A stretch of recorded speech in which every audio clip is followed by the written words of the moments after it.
Allahu Allahu Allahu Allah. Melalui Instagram. Waalaikumsalam warahmatullahi. Bagaimana hukumnya dalam Islam untuk seseorang yang mengaku keturunan Nabi Muhammad sallallahu alaihi wasallam padahal dia bukan Habib? Pembohong. Pembohong. Ya. Jadi Habib ini satu nikmat dari Allah. Mereka tidak minta yang jadi bin Syahab, yang jadi Alkab, jadi Haddad, jadi Syatiri. Ya, yang jadi Jindan, yang jadi Syekh Abu Bakar, yang jadi Barakbah. Itu zuriatul Rasul sallallahu alaihi wasallam. Dan mereka tidak minta. Itu semua adalah karunia dari Allah. Jadi kalau dia bukannya Habib tapi dia ngaku Habib, berdusta. Itulah yang terjadian di Habib Bahar itu. Beliau menyelamatkan nasab, dan mereka yang mengaku Habib tadi meresiwa di Bali sana. Maka Habib Bahar menyelamatkan tadi.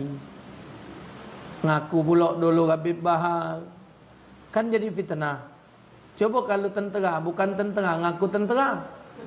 Bukan polisi, ngaku polisi. Apa dia tindakan polisi? Pasti kan nyiksa juga. Ada oknum mengaku seorang polisi, pangkat kapten, tahu-tahu memperkosa, maling. Nah, apa salah Habib Bahar?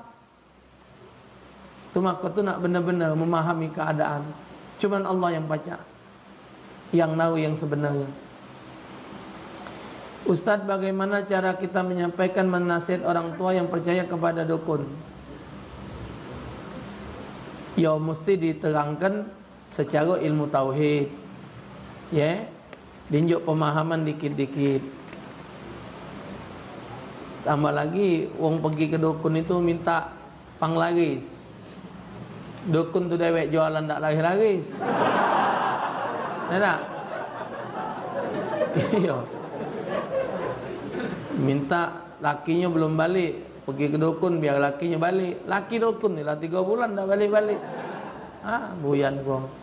Pergi ke dukun minta kayu, minta berduit, rumah dukun lagi kayu. Lawang lagi ganjel-ganjelan. Ini cuman boleh pergi rumah dukun tu dukun beranak. Ya, nama dukun urut, lain dalam besar. Main hari payah pula, dukun ni nyamar, nama ustaz lah, nama kiai lah.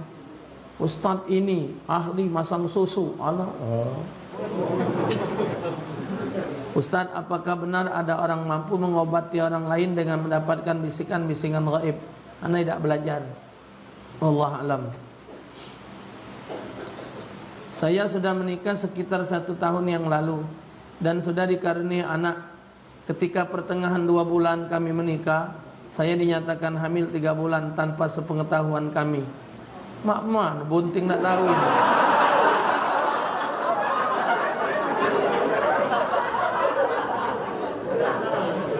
Ketika pertengahan 2 bulan kami menikah, berarti belum sampai 2 bulan, saya dinyatakan hamil 3 bulan. Ayo, kawin 2 bulan, bunting 3 bulan. Payah sudah mak mana cerita.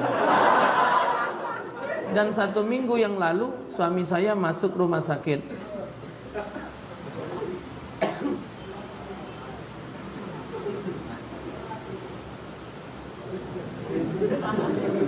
Ketika pertengahan 2 bulan kami menikah, saya dinyatakan hamil 3 bulan tanpa sepengetahuan kami. Dan 1 minggu yang lalu, apa dia hubungannya bunting dalam masuk rumah sakit? Dan 1 minggu yang lalu suami saya masuk rumah sakit. Sudah diperiksa USG, ronsen, tidak ada penyakitnya. Pulang dari rumah sakit, suami saya pergi ke rumah kakaknya tanpa seizin saya. Berarti lakinya ni. Dan 2 hari tidak pulang ke rumah tanpa ada kabar apapun. Pantaskah saya marah, Ustaz? Laki tidak balik, bini nak marah. Mungkin babnya bukan marah ya. Pantaskah saya bertanya, Ustaz? Karena Kalaupun laki tak ada balik kan tak ada pula jadi urusan bini. Suami melakukan maksiat, istri tidak tanggung jawab. Tapi istri keluar rumah, suami bertanggung jawab. Tapi jadi pantas kalimat ini, pantaskah saya bertanya dengan suami saya? Jangan pakai pantaskah saya marah? Dan kata kakaknya bahwa dia ingin cerai, tapi saya tidak mau berpisah. Tolong Ustaz berikan nasihat agar rumah tangga kami tetap utuh. Tanya dulu, dia nak nyeri kau ngapo? Sebabnya kan ada sebab. Mungkin dia sudah tidak sanggup lagi menjadi seorang suami. Mungkin dia ngerasa ada penyakit sehingga dia nak melepaskan tanggung jawab. Mungkin juga dengan anda diajaknya berpisah, mungkin kalau awak ada nasib, mungkin bisa mendapatkan suami yang lebih baik, bisa jadi. Namun dia tetap bertanggung jawab terhadap anak hasil dari kamu pernikahan. Jadi ajak dulu ngomong. Apa? Kadang-kadang mungkin karena dia sakit. Memang seorang istri, suami sakit, dia tetap bertanggung jawab untuk ikut mengurus. Mungkin berpikir yang lain. Dia tidak sanggup, biarlah dia dewek menderita. Sehingga kalau dia menjadi suami kaget nak mikirkan bininya nak makan. Sehingga dia tidak sanggup, biarlah dia mikir ke diri dia dewek, istrinya diceraikannya, supaya mungkin dia pacak mendapatkan suami yang lain yang lebih baik. Jadi awak tanya dulu, ada apakah engkau akan menceraikan diriku? Apakah sebabnya? Macam itu. Mungkin ada perhitungan yang lain. Ingat, bercerai itu kadang-kadang menjadikan kebaikan.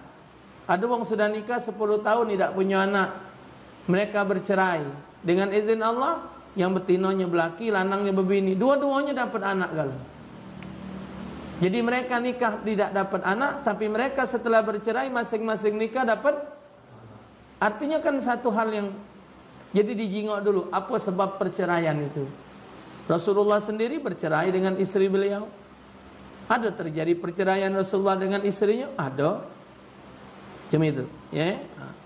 Jadi bukan artinya memang abghadul halal indallah at-talaq. Barang yang halal dibenci di sisi Allah adalah perceraian. Tapi jingok dulu alasannya ngapa? Alasan mencerai itu apa sebabnya? Mungkin dia tidak sanggup karena dia sakit tadi kan? Ceritanya kan dia sakit. Mungkin dia nak nyari duit tidak sanggup. Kalaupun dia nyedewean, dia pacaklah nyari untuk diri dia. Tapi untuk istrinya mungkin dia tidak sanggup. Nak nyewa ke rumah, nak bayar lampu, mungkin dia tidak sanggup. Dan mungkin diajak sarung, istrinya juga tidak ada mau. Macam itu. Apa hukumnya mengenai pernikahan saudara dalam 1 tahun? Karena banyak yang meyakini tidak baik kalau saudara menikah dalam 1 tahun yang sama.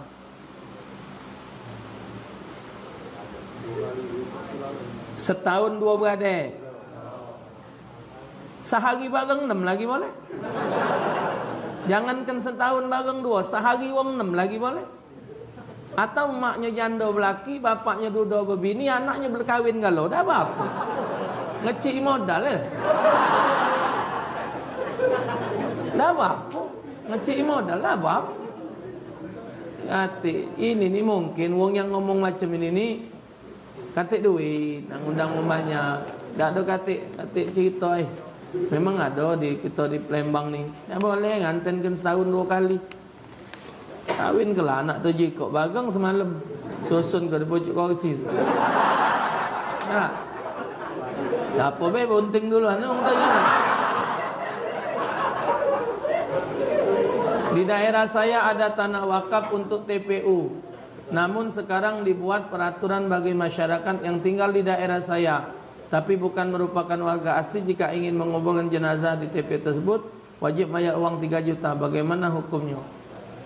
Jingok dulu kalimat wakaf yang punya tanah untuk umum atau untuk ngapo. Bisa jadi kalau dia siapa nak ngubur sini mayar duitnya balik ke desa. Bisa jadi. Jingok dulu ijab daripada pemberi wakaf itu. Tapi kalau bukan wong asli kampung itu mayar, ala kebanyak nak mayar. Ada kan misal wong Palembang kawin dengan wong Jambi. Nak dikubur Palembang laju nak mayar. Harus direvisi lagi aturannya ya. Apa memang dari yang punya wakaf itu ngomong macam ini, apa cuman pacak-pacak supaya tidak cepat penuh tanah ni. Jadi wong luar dari dusun itu tidak ngubur situ. Yang jelas kalau kuburan tu sama-sama wong dusun itulah, kan lemak kelakar di bawah tu sebasuh. Apakah rumah tangga layak dipertahankan kalau sang istri sudah tidak mau bersilaturahmi sama mertua? Bahkan di hari raya dia tidak mau saya ajak ke tempat orang tua saya. Istri saya tidak mau lagi bertemu dengan orang tua saya. Apakah sebabnya? Tanya dulu. Kalau sebabnya ada kebencian, yang namanya kawin ini bukan cuman kawin dengan anaknya. Tidak pantaslah bapaknya, emaknya dimusuhi, anaknya dipakai. Kamu betina, jingok gelang, kalung, cincin, baju. Mungkin rumah yang kamu duduk tu rumah anak siapa? Mobil yang kamu naik kulu kele itu mobil anak siapa? Ada rumah, ada bapak dan itu. Tidak pantas seorang menantu nak membenci mertua, tidak pantas. Taruhlah bini benci dengan wong tua sebelah bini. Nah, bini itu betina yang diteda itu anak siapa? Yang memberikan kenikmatan dunia itu anak siapa? Yang nyuci ke baju itu anak siapa? Anak wong itu. Dan kan anaknya dipakai, bapaknya dimusuhi. Anaknya diteda, emaknya dimusuhi. Tak mau? Jadi kalau ada betina punya sifat macam ini betina yang tidak ada akhlak. Nikah itu harus nikah juga dengan keluarga. Tidak bisa. Maka kita harus diselidiki sebelum menikah, harus mengenal siapa keluarga bini dan suami kita. Kakek saya baru meninggal 2 minggu yang lalu. Apakah benar Ustaz selama 40 hari nenek saya tidak boleh meninggalkan rumah? Sampai kapanpun seorang siapapun juga dia memang tidak boleh meninggal ke rumah itu, tidak boleh. Kalau dia nak meninggal ke rumah, dia nak tinggal di mana?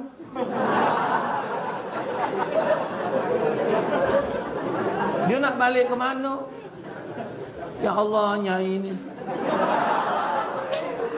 mungkin maksud dia ni benar tak boleh metu. Kalau tak boleh metu, wanita yang mati suaminya dalam ilmu fikih dihukumkan haram keluar rumah dalam masa iddah 4 bulan 10 hari. Kalau lelaki mati, dan tidak boleh berais, berpupur, abang bebek, haram hukumnya. Boleh keluar rumah kalau dalam keadaan darurat, misal kebakaran. Lagi kebakaran, masa iddah, mati panggal dia. Betul. Atau ada keluarga meninggal, boleh keluar tapi 3 hari. Belanja, kalau pacak nitip.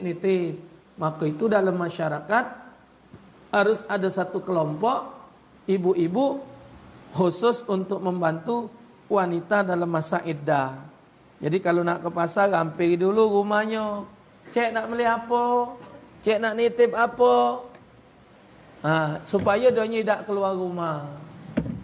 Karena dalam masa iddah, dalam surah An-Nur ayat 1, tidak ada boleh betina dalam masa iddah keluar dari rumahnya. Itu ya. Wallahu a'lam bishawab. Bismillahirrahmanirrahim. Allahumma shalli ala sayyidina Muhammad. Sayyidina Muhammad, Allahumma hdina fi man hadait wa afina fi man afait. Tawallana fi man tawallait wa barik lana fi ma atait wa qina syarra ma qadait. Sallallahu ala sayyidil mursalin. Alhamdulillahirabbil alamin. Assalamualaikum warahmatullahi wabarakatuh. Allah